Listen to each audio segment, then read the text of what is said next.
Since 2018, the second seat at Oracle Red Bull Racing has been a curse to all drivers who have tried it. Ricciardo, Gasly, Albon, Perez and Lawson have all failed to meet expectations. You'd think, as an ambitious driver, you'd want to stay away from that seat like the plague.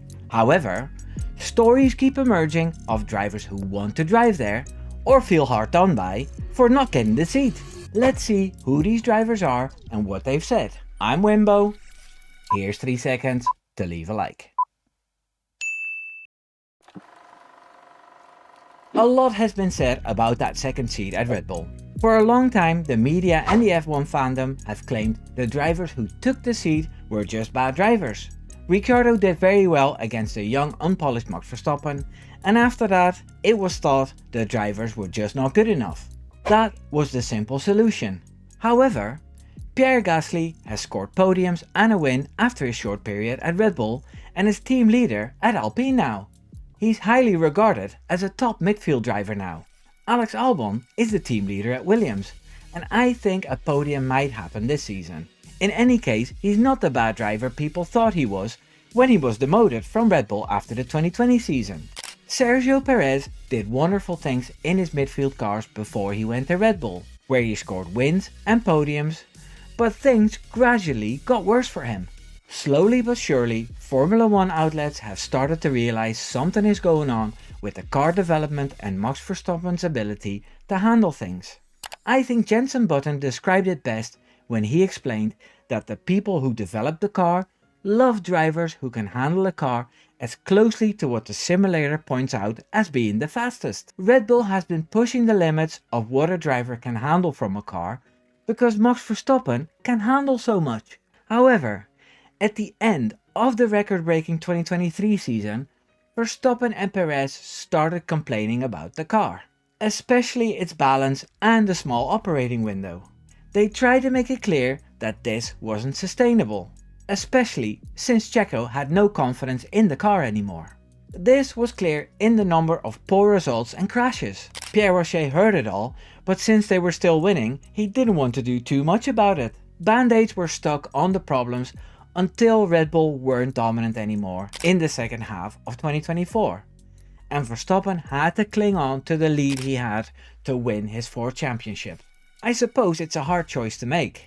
Either make the car balanced and your number 1 driver slower, or continue the way you already were and hope for the best with your second driver. Ideally, you'd have an easy car to drive and the fastest, like the MCL39. I think they do try what they can to help the second driver, in this case Yuki Tsunoda. But the problem is still there. At the start of the 2025 season, Liam Lawson started full of confidence and brave talk, but was replaced after 2 races by the Japanese Red Bull driver.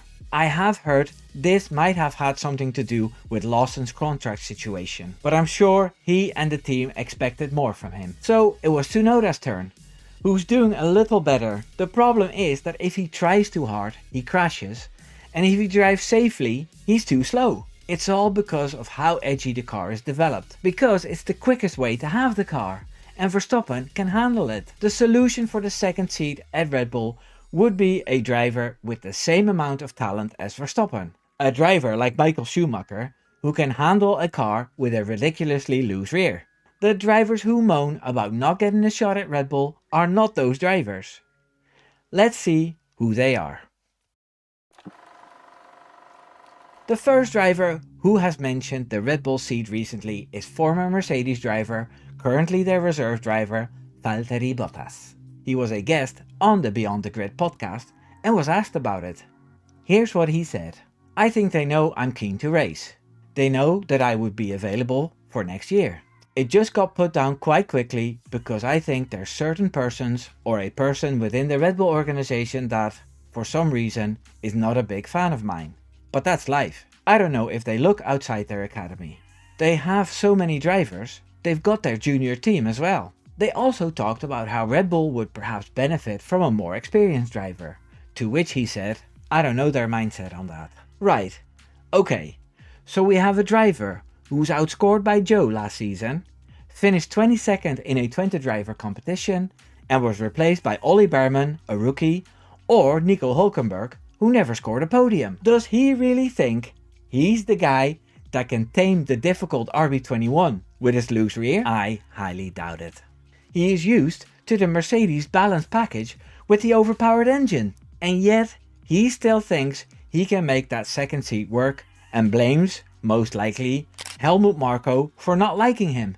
I'm sorry, Valtteri, but who are you fooling here? Your last season at Mercedes was pretty poor, and you were still there because their star driver, Lewis Hamilton, wanted you there because you were a good wingman, not much of a threat.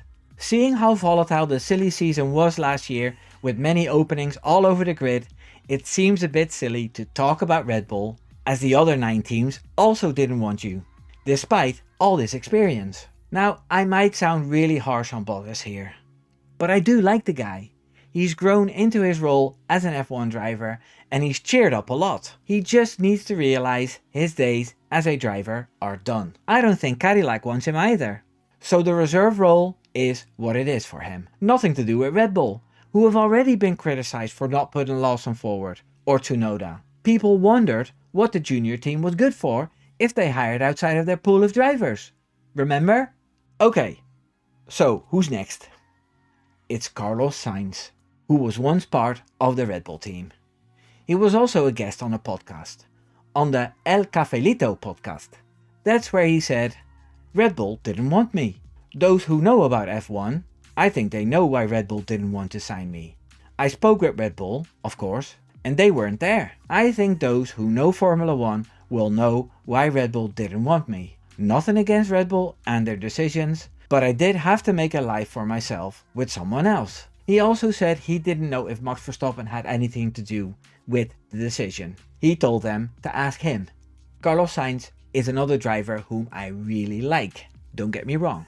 He has scored some amazing results at Ferrari, and especially his race brain was impressive. He did lose to Leclerc most of the time, and at the moment he's losing to Alex Albon at Williams. We are 9 races in, and although he's getting closer to Albon, it's not really convincing me that he's able to stay close to Verstappen. And then there's the past as well, of course. Sainz and Verstappen were egged on to fight each other in their debut season at Toro Rosso. The winner would get the Red Bull seat. With both of them having dominant racing driver fathers, there was tension in the garage at Toro Rosso. Both fathers had all kinds of requests, like glory runs during practice sessions, and both lads weren't allowed to give up their position for the other driver, which Verstappen famously didn't.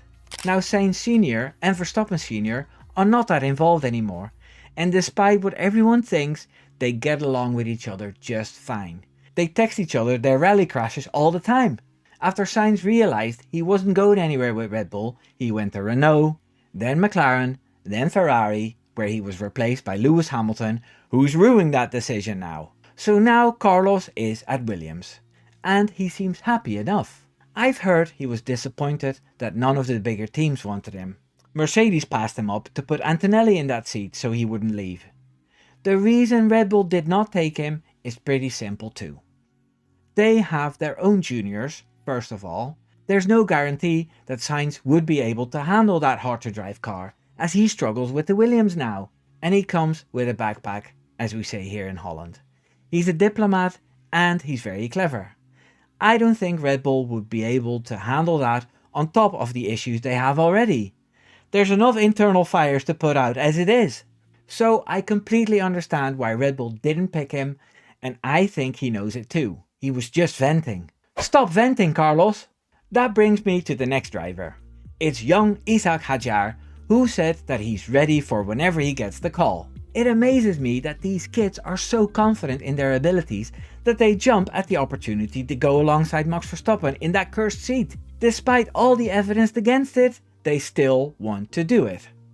Now, I don't know enough about his skills yet to make a judgment about it. What I can say that he's definitely not ready mentally. There have been many times we've heard him scream and overreact to pretty normal racing situations. The crying after he crashed before the Australian race can be forgiven for a rookie sister team driver, but not in the main team. He has momentum, he's doing great, he's building a good reputation in that V-Carb car. The stupidest thing for him to do is jump in the RB21 and destroy everything he's built up. The drivers I mentioned are either a little bitter or young and naive to think that they'd smash it in the second Red Bull seat. They need a reality check. If Hadjar never gets the Red Bull seat, but gets a seat alongside Pierre Gasly at Alpine, for instance, that would be a much better fit for him, if you ask me. But he won't listen to me, of course. Only you guys do. Subscribe.